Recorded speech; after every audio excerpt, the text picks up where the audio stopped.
When people talk about childhood memories, they usually mean the good stuff. Bike rides with their dad, birthday cakes with too many candles, cheesy home videos their mom refuses to delete. Mine are mostly quiet. Not peaceful quiet, just absence. I'm Andrew, 30 now, and if you'd asked me at 15 who my parents were, I might have given you two different answers on two different days. Because they didn't fight for me. Not in the divorce, not in the aftermath. Not once. I was 10 when they split, and I still remember sitting on that sticky leather bench outside the courtroom, swinging my legs back and forth while they argued over furniture and car payments. Not once did anyone bring up where I would go. No visitation schedule, no custody debate, no teary arguments about who loved me more. Just silence. Like I was the afterthought neither wanted to claim. The judge eventually had to ask, literally stop the proceedings and ask, "Who's taking custody of the child?" My dad looked at my mom. She looked at him. And then, in the most casual voice I've ever heard, my mom shrugged and said, "He's probably better off with your sister. She's stable." That was the first time I realized I was optional. My aunt, God bless her, took me in without a second thought. She wasn't rich, far from it, but she gave me a room, hot meals, and the kind of consistency my parents couldn't even fake. Aunt Marie was the one who sat through every parent-teacher conference, who stood clapping in the back row at my high school graduation, who quietly handed me a box of tissues when I didn't get into my first-choice college. She never tried to play the mom role. She just showed up. And after a while, I stopped looking at the door hoping someone else would. I wish I could say my parents just drifted away after that, but drifting implies some softness. What happened was more like a blackout. No phone calls on birthdays. No cards on Christmas. No awkward check-ins or half-hearted apologies. Just nothing. My dad moved out of state within 6 months, remarried a woman with 2 daughters, and acted like he'd been born into a ready-made family. My mom floated around.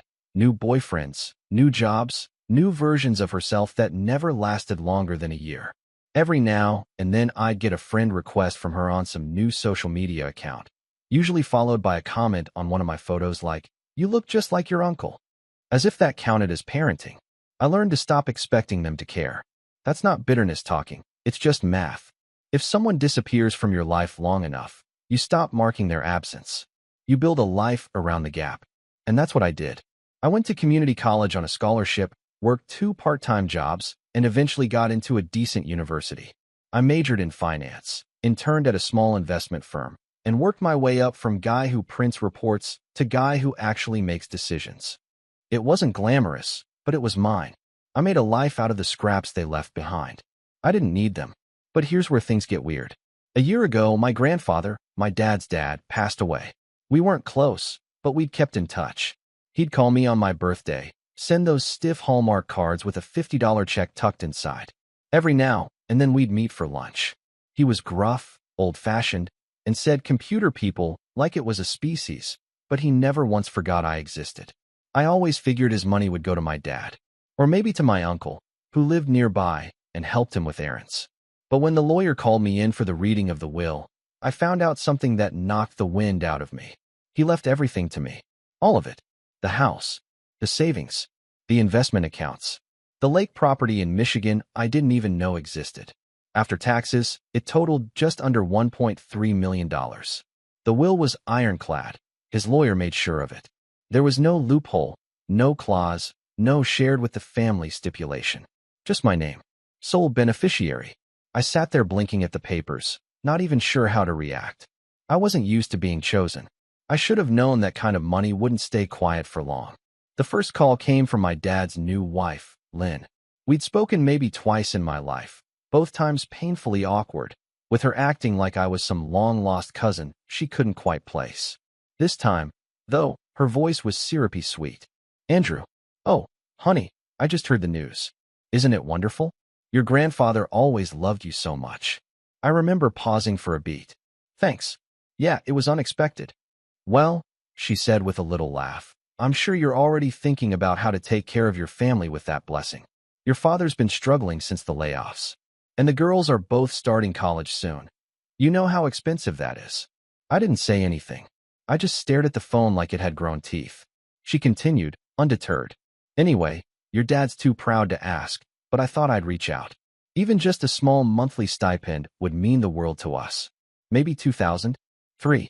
You could set it up through Zelle, whatever's easiest. I think I actually laughed. Not because it was funny, because it was surreal. I hadn't heard from my dad in over a decade. No birthday texts. No graduation card. Not even a good luck when I moved cities. And now I was supposed to sponsor his household? Sorry, I finally said. I'm not comfortable with that. There was a pause. Then the sweet tone disappeared like it had been peeled off. You've always been so selfish, Andrew. That one got under my skin a little. But I didn't respond. I just ended the call. 2 days later, my dad called himself. First time since I was 12. No greeting, just jumped right in. So, what's this I hear about your inheritance? I kept it short. Grandpa left it to me. All of it. Yeah. He sighed. You know that's not right. Maybe not, I said. But it's legal. You think this makes up for everything? You think money erases the fact that you abandoned your family? That one stopped me cold. I abandoned you. You cut us off. You never reached out. You never even tried to be part of my life after the divorce. I blinked, stunned. I was 10. He didn't say anything for a second. Then, like he hadn't heard me, he just kept going. And now you're sitting on a fortune while we're drowning. You could help, but you won't. Because you're spiteful. I hung up. It didn't stop there. My mom found out a week later, probably from some cousin she still talked to. Her approach was different. She didn't ask for money directly. Instead, she started sending me guilt-soaked texts about how hard her life had been. Screenshots of overdue bills. Photos of her new husband looking depressed on the couch. Even a selfie of her crying with the caption, "I just can't believe you don't care." I ignored most of it. Until one night, when she left a voicemail I'll never forget. Her voice was sharp, accusatory, practically shaking with rage. You think you're better than us now, huh? Sitting there with your big inheritance, judging everyone. I gave you life. I carried you for 9 months. And you can't even spare a few dollars to help your mother? Maybe I should have fought harder in court. Maybe then you wouldn't have turned out so cold. I replayed that message 4 times. Not because I was unsure how I felt. I knew exactly how I felt. I just wanted to burn her words into my brain, so I'd never forget them the next time I doubted myself. That's when the Facebook post started. The Facebook post started small. My mom posted a photo of me as a baby, me in a tiny blue onesie, holding her finger, with the caption, "No matter how old they get, they're still your baby." Some kids just forget where they come from. I knew it was about me. I was her only child, but I didn't bite. A few days later, she escalated. A grainy picture of her and me from a zoo trip, probably taken when I was around 7. Caption, "I raised him alone for years. Sacrificed everything. Some people forget all you did for them the second they come into money. Just sad." That one got traction. Relatives started commenting, distant cousins, old family friends, people who hadn't seen me in a decade. "You were always such a good mom. He'll come around eventually." They all do. Kids these days, no gratitude. I watched it unfold like a car crash in slow motion. My phone buzzed nonstop. Friend requests, messages, DMs from people asking if I was really the one who inherited all that money. One woman, an old friend of my mom's I hadn't seen since I was 9, sent me her Venmo handle and said she was raising money for a new car. No context, no shame. Then came my half-sisters. I'd never met them. My dad remarried when I was 11, and I was never invited to the wedding. I knew their names, Samantha and Grace, but they were just trivia facts I kept stored somewhere behind my childhood trauma and the taste of powdered school lunches. But now, they wanted to bond. Samantha messaged me first. She was 19 and in her second year of college. Her message was long and sugary, full of, "Hey, big brother," energy. She said she'd always wanted to connect, but Dad thought it would be too complicated. She mentioned how she and Grace were both struggling with tuition and how amazing it was that I'd come into such a big blessing. She said, "Maybe this is the universe giving us a second chance to be a real family." I stared at that sentence for a while. A real family. When had we ever been that? I didn't respond right away. I was still trying to process everything. But it didn't matter, because Grace, the younger one, went straight to Instagram. She posted a TikTok-style video of herself fake crying, with text on screen that read, "When your rich brother won't help you with college even though he just inherited $1.3 million, and the caption, "But family's supposed to mean something, right?" It went semi-viral. I saw people tagging me by name. Strangers messaged me, calling me selfish. Some guy told me I was letting generational wealth rot. One woman sent me a picture of her student debt balance and said, at least I would use it to help others. As if I owed the world for being chosen by a man who saw value in me when no one else did. At that point, I started deleting apps off my phone. But it didn't stop the real-world consequences. Aunt Marie called me one evening. She was quiet at first, her voice tight. I knew that voice. It was the one she used when she was trying not to cry. I got a letter today, she said. I sat up straighter. From who? Your father. He sent it through certified mail. Said he wants to contest the will. My stomach dropped. He can't. It's legally solid. She sighed. I know, but that doesn't mean he won't try. He said he's gathering evidence to prove your grandfather wasn't of sound mind when he made it, that you manipulated him in his old age. I felt the blood rush to my face. What evidence? I barely saw Grandpa once a month. He made the choice himself. I know that, Andrew. I do. But your dad's angry. And when people like him are angry, they don't care about the truth. That was the moment the floor started to shift under me. Because now it wasn't just awkward messages and petty guilt trips. It was legal. It was war. And I was the target. Over the next few weeks, letters started arriving. From lawyers. From family members. From people claiming to be concerned about the distribution of assets. One guy even claimed to be Grandpa's business partner and said he was owed money. None of it held up, legally. But it was draining. Every time I thought it was over, another envelope appeared in my mailbox. And through it all, my mom stayed busy online. She started a GoFundMe titled Single Mom of 30 Years Facing Eviction, Family Abandonment Story. The page had photos of her looking frail and dramatic, along with a long, embellished story about how she raised a boy alone after his deadbeat father disappeared, and how money changed him into someone cruel and heartless. She never used my name, but it was obvious. The comments were filled with people asking, is this about Andrew? The one who got the inheritance? Someone even posted a link to an article about Grandpa's estate. Then, one day, I came home to find a man sitting on the steps outside my apartment building. He was in his 50s, heavy set, wearing a tattered leather jacket and holding a clipboard. He looked up when he saw me. Andrew Morris? I nodded slowly. You've been served. He handed me a manila envelope and walked away. Inside was the lawsuit. My father was officially contesting the will, alleging undue influence, claiming I coerced my grandfather into leaving me everything. It was filled with vague language and flimsy claims. Andrew frequently visited his grandfather in private. Andrew has a history of manipulation and selfish behavior. There is reason to believe Andrew took advantage of an elderly man with declining mental faculties. I sat on the couch for hours, just staring at the pages. My whole body felt numb. This wasn't just a fight over money now. It was an attack on my character. A public, legal attempt to paint me as some kind of scheming villain. I called Aunt Marie again that night. She was furious. Said she'd help however she could. But I could tell it scared her too. And just when I thought I'd hit the worst of it, something happened that turned everything upside down. One Saturday morning, I got a knock at the door. Not unusual, except it was 7:15 a.m. and I hadn't ordered anything. When I opened it, I found Samantha standing there, in person, with a duffel bag slung over her shoulder and tears in her eyes. Dad kicked me out, she said. He said if I wasn't going to help him take you to court, I didn't deserve to live in his house. I blinked. What? He found out I messaged you. That I asked you not for money, but for a relationship. He said I betrayed the family, and now I have nowhere else to go. I just stared at her, stunned. I hadn't even responded to her original message. I didn't know how to handle this. I barely knew her. And yet here she was, on my doorstep, a casualty of the same man who was now trying to destroy me in court. She must have seen the hesitation in my face because she looked down and whispered, I didn't think you'd let me in. I just didn't know where else to go. I opened the door. That night, as she slept on the couch, I sat by the window trying to untangle everything. My mom was playing the victim online, collecting sympathy dollars by the dozen. My dad was dragging me into court, hellbent on rewriting history and stealing what was left of my peace. And now his daughter, his other child, was asleep on my couch because she dared to see me as a person, not a bank account. That's when something in me snapped. Not in a loud, dramatic way.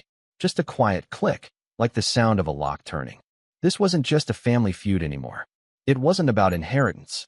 It wasn't about fairness. It was about control. About people who thought they could discard me, forget me, and then come crawling back the second I had something they wanted. And the worst part? They expected me to feel guilty for saying no. Well, I was done feeling guilty. But before I made my next move, I had to gather my own evidence. And once I did, I knew exactly how I'd fight back. When you think of rock bottom, you usually imagine something loud. A crash, a scream, a door slamming so hard it echoes. But mine came quietly, like the air slowly thinning out in a room, until one day, you realize you're choking and no one even noticed. It wasn't one big thing that broke me. It was 100 little ones.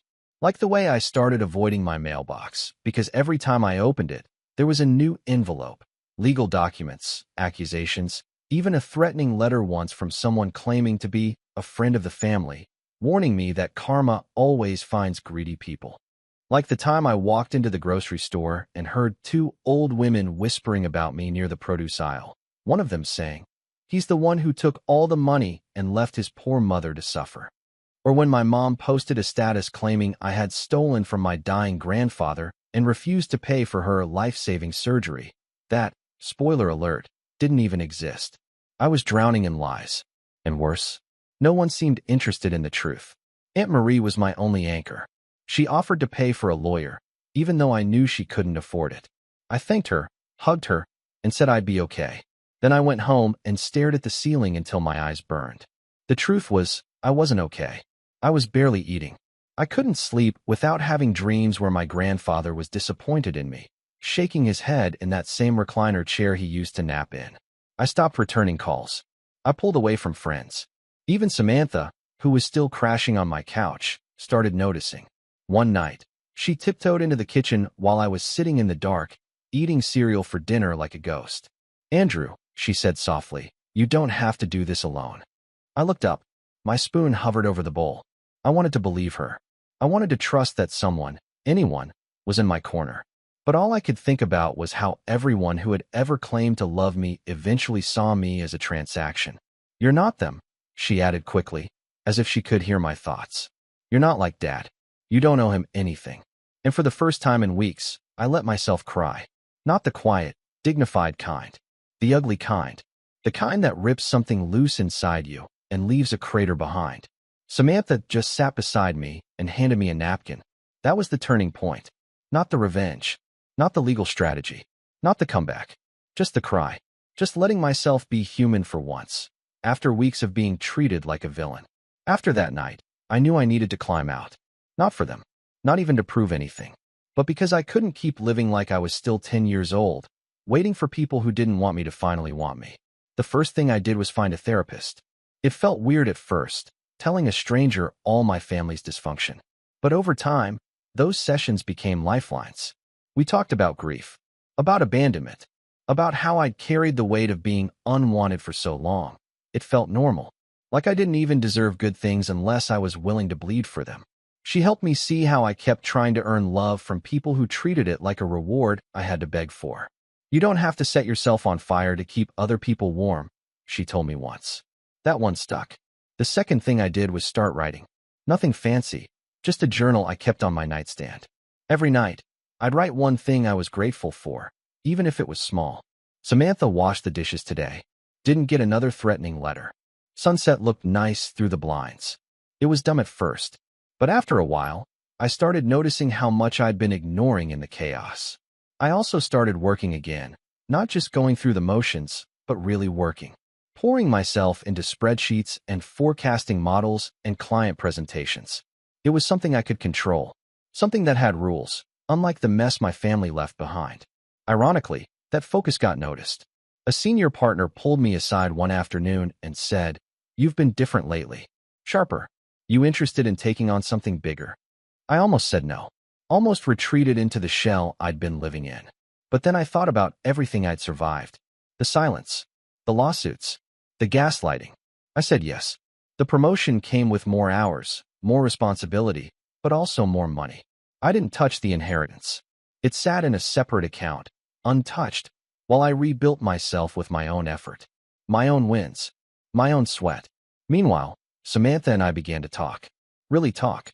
Not about money, or lawsuits, or the mess our father created. but about our lives. She told me how isolated she felt growing up, how their house was like a museum where she had to walk on eggshells, how their mom once told her that loyalty mattered more than truth, how she always knew about me, but was told I abandoned the family for money and spite. But that never made sense, she said one evening. You were just a kid when it all happened. Kids don't abandon families. Families abandon them. It hit me like a brick. Because she wasn't just talking about me. She was talking about herself, too. I helped her enroll in a community college nearby. She got a part-time job at a bookstore, started making friends. Slowly, she began to find her own rhythm. And I realized we weren't just surviving anymore. We were rebuilding. Quietly, brick by brick. But the peace didn't last long. One morning, I got an email from my lawyer with a subject line that made my stomach flip. New submission in inheritance case. Key evidence filed. I clicked it open. Inside was a PDF attachment.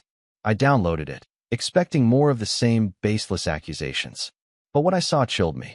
It was an email exchange between my dad and my mom, dated 3 weeks before my grandfather passed. They were planning to split the inheritance. The messages were casual, familiar, like this wasn't the first time they'd schemed together. Dad, he's still not updating the will, but he's old and confused. You know Andrew won't know what to do with it anyway. Mom, just keep pushing. Remind him how he promised to help you when he retired. Play the sympathy card. I'll talk to Marie, see if she can convince him to add something for me too. Dad, once it's settled, we'll split it. 60/40ths? I'm doing most of the heavy lifting here. Mom, 50/50. Don't be greedy. I felt sick, like the room tilted under me. They'd never been close. Barely spoke since the divorce. But apparently, when money was involved, old enemies became allies. And suddenly, everything made sense. The coordinated pressure, the emotional manipulation, the lies, the smear campaign. This wasn't desperation. This was strategy. They thought Grandpa would bend to guilt, that they'd finally cash in after years of neglect. But he didn't. He chose me. And now they were punishing me for it. I sent the emails to my lawyer. He was stunned. This is huge. We can use this. And I knew we would. But I also knew something else. This wasn't just about court anymore. This was personal. They tried to erase me as a child. Then they tried to exploit me as an adult. And when both failed, they came after my name, my integrity, my peace. But they made one mistake. They underestimated who I'd become when I had nothing left to lose. And if they thought they could scheme in the shadows without consequences, they were about to find out exactly what kind of man they'd created. There's a moment in every story where the balance tips, where survival becomes strategy and wounds become weapons. For me, that moment came sitting alone at my desk, rereading the email chain between my parents. Two people who hadn't spoken a kind word about each other in over 15 years, suddenly united in trying to steal what wasn't theirs. That betrayal didn't hit me like a punch. It sank in slow, like ink spreading through paper. And once it did, it changed everything. For the first time in my life, I wasn't on the defensive. I wasn't dodging guilt trips or shaking under the weight of silence. I had power now, evidence, leverage, and not just legally, emotionally. Because those emails weren't just about the will. They confirmed what I'd spent most of my life trying to forget, that I was never more than a bargaining chip to either of them. That they could scheme behind my back while pretending I was the problem. That their version of family was always transactional. I wasn't about to let them rewrite history and walk away clean. But I wasn't going to stoop to their level either. No public callouts. No social media rants. I wanted something quieter, smarter, permanent.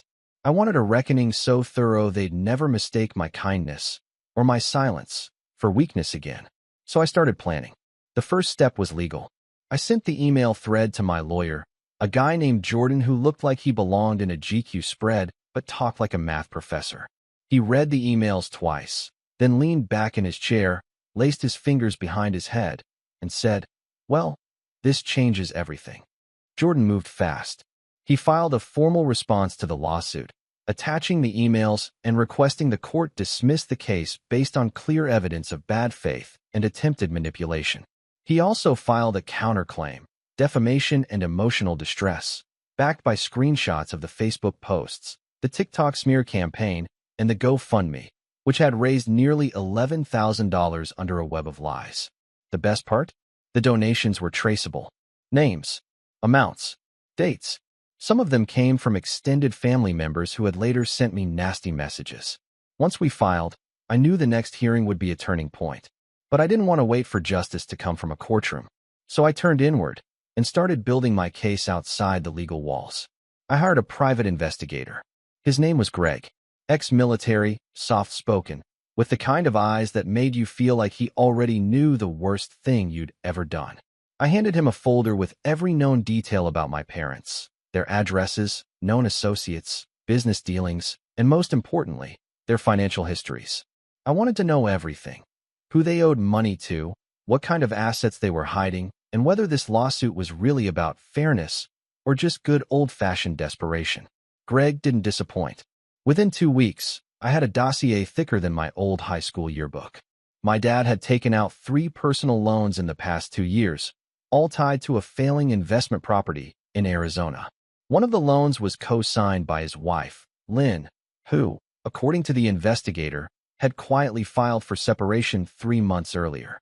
Apparently, money troubles had driven a wedge in their perfect little family. My mom was worse. She was 5 months behind on her rent, had 3 credit cards in collections, and was trying to launch an online spiritual coaching business that had exactly 0 clients. Her GoFundMe wasn't about survival, it was about lifestyle. She'd been spending donation money on spa treatments and designer handbags, hoping to rebrand herself as some kind of healing guru while telling the internet I was letting her starve. It was disgusting, but also useful. I compiled everything into a timeline. Every lie, every scheme, every withdrawal. I didn't plan to use all of it. Not yet. But I wanted to be ready. I wanted to know exactly how far they were willing to fall before they realized I'd stopped trying to catch them. The next step was the family. Not my family. Theirs. Over the years, I distanced myself from most of my extended relatives, not out of malice, but necessity. I was tired of pretending we had anything in common beyond shared blood. But now, I needed them to see the truth. Not the version my mom fed them in vague posts or whispered rumors, but the real truth. So I invited a few of them to lunch. Quietly. Separately. I didn't ambush them. I just asked for their time and told them I wanted to explain my side. One of the first people to agree was my Aunt Cheryl, my mom's older sister. She showed up to the cafe wearing oversized sunglasses and a guarded expression. I knew she'd seen the GoFundMe. I knew she probably believed it, at least partially. But I also knew something else. Aunt Cheryl had always hated liars. I slid a printed copy of the email thread across the table. Said nothing. She read it. Twice. Her face went pale. "This is real?" she whispered. I nodded. I didn't need to say much after that. I let the truth do the heavy lifting. I showed her the donation trail, the texts my mom had sent me, the photos from her so-called eviction that were actually stock images pulled from Google. I watched as the narrative she'd clung to started to fracture in her mind. "You need to show people this," she said quietly. "They deserve to know." "I will," I told her. But not yet. I met with others too. My grandfather's neighbor, who'd known me since I was a kid. My cousin Daniel, who'd once tried to mediate during the fallout. Even Uncle Frank, who used to call me Money Boy behind my back. One by one, I showed them the same truth. And one by one, they began to shift. Not everyone believed me right away. Some thought I'd fake the emails. Some still thought I should let it go for the sake of peace. But I didn't argue. I just let them choose their side in silence. Because when the time came, I wanted to know exactly who I was dealing with. In the meantime, I focused on my own life. I moved out of my old apartment, the one with all the bad memories, and into a small townhouse with space for an office and a guest room, which Samantha quickly claimed as her own. I upgraded my car, finally retiring the beat-up Honda I'd driven since college. And I started putting money towards something I never thought I'd have, a future. I wasn't reckless. Most of the inheritance stayed untouched. But for the first time, I let myself live. I stopped shrinking to make other people comfortable. I stopped apologizing for what I'd been given. I stopped letting guilt choke the life out of me. And in that space, something surprising happened. I began to forgive myself. For surviving. For growing. For choosing peace over pain. For refusing to go back. But don't get me wrong, I hadn't forgotten. Forgiveness isn't forgetting. And it sure as hell isn't letting people walk away clean after what they did. So when the court date was finally set, 6 weeks from the day we filed the counterclaim, I started preparing the final piece of my plan. I began drafting letters. Not legal documents. Not cease and desist notices. Letters. Handwritten. Personal. Honest. One to my father. One to my mother. One to each of the extended relatives who'd attacked me online. One to the family friends who donated to the GoFundMe and then messaged me saying, "I hope you can sleep at night." Each letter told the same story, mine. Without rage. Without name-calling. Just the facts. The pain. The choices. The silence. And most importantly, the truth about the people who tried to manipulate an old man's legacy and then blamed me when it didn't go their way. I didn't plan to send them immediately, but I wanted them ready. I wanted them polished. Because when the time came, when the courtroom doors opened and the lies collapsed under the weight of the truth, I wanted them to hear it from me.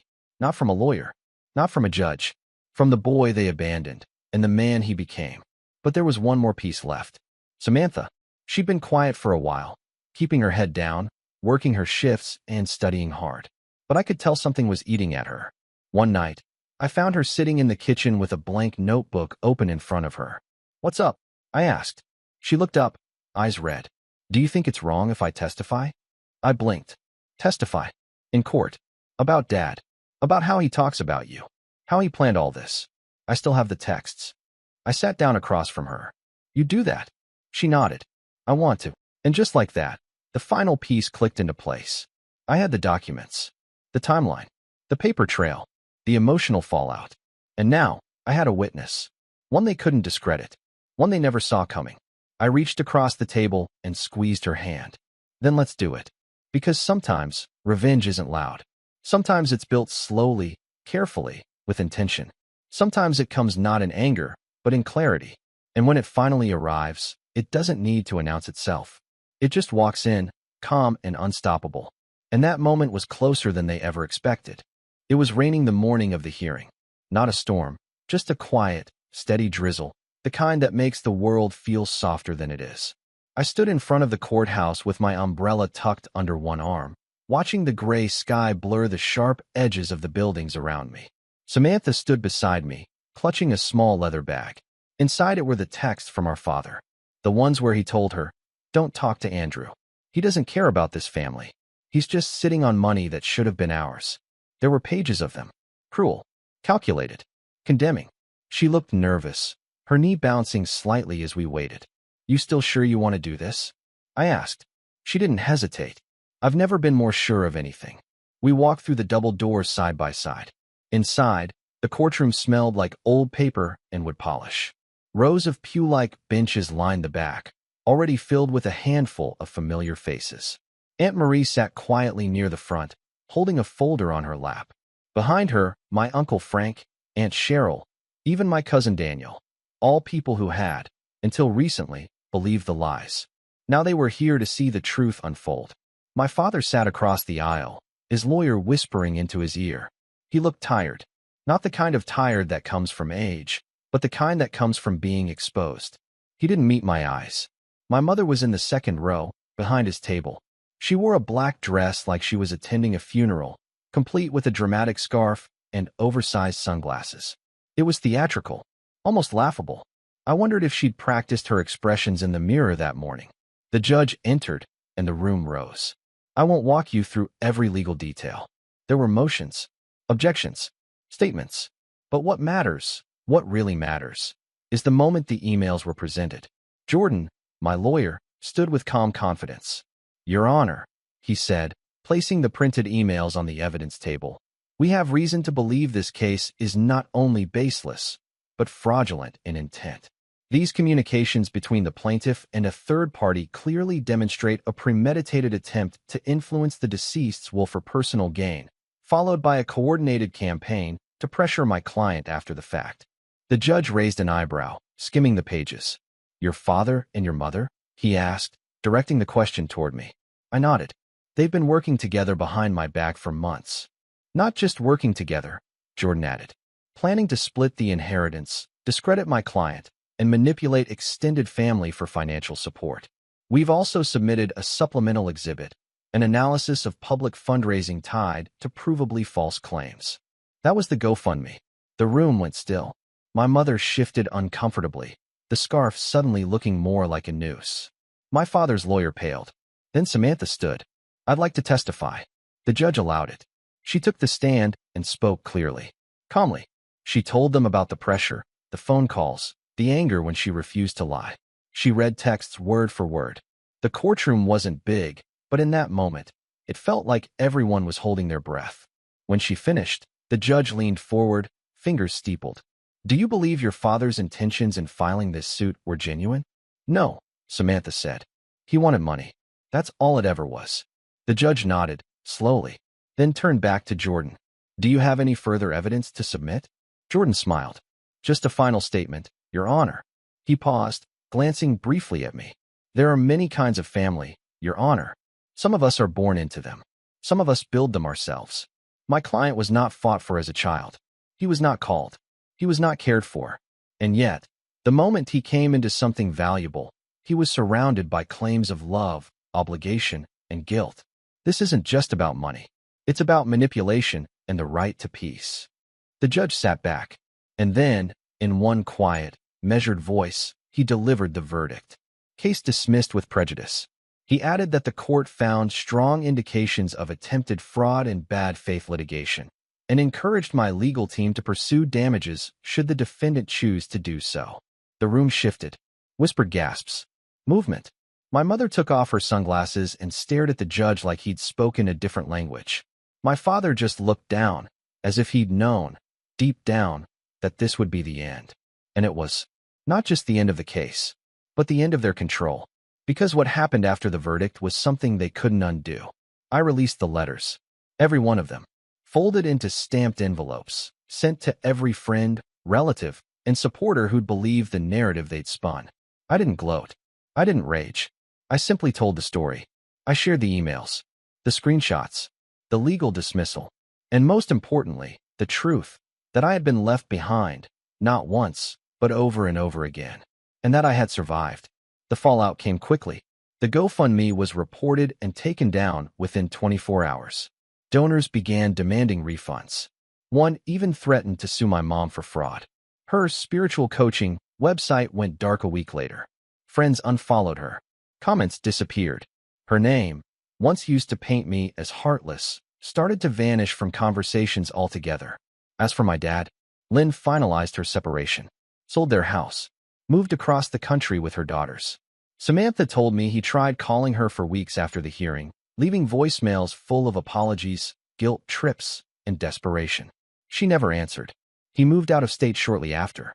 Rumor has it he's renting a room in someone's basement, working part-time for a landscaping company. And me? I lived. Not extravagantly. Not to make a point. Just fully. Honestly. I paid off Aunt Marie's mortgage. Quietly. No fanfare. No announcement. Just a wire transfer and a note that said, "Thank you for fighting for me when no one else did." She cried when she called me, and I let her. For once, the tears weren't from pain. Samantha finished her program and got a job in publishing. She moved into her own apartment last spring, but still comes over every Sunday for dinner. She insists on bringing dessert. Always too much. Always enough to remind me I'm not alone. And the inheritance? It's still there. Most of it untouched. I invested some. Donated some. But I never let it define me. Because my grandfather didn't leave me that money to fix the past. He left it because he saw my future. Because he believed in me when no one else did. And I won't waste that. People still ask me if I regret not making peace with my parents. If I ever feel guilty about how things turned out. I don't. Because peace isn't pretending. It isn't silence. It isn't letting someone hurt you just because they share your last name. Peace is knowing the truth. And mine is simple. They left me behind. And I moved forward. Alone at first. But never again. And that, finally, is enough.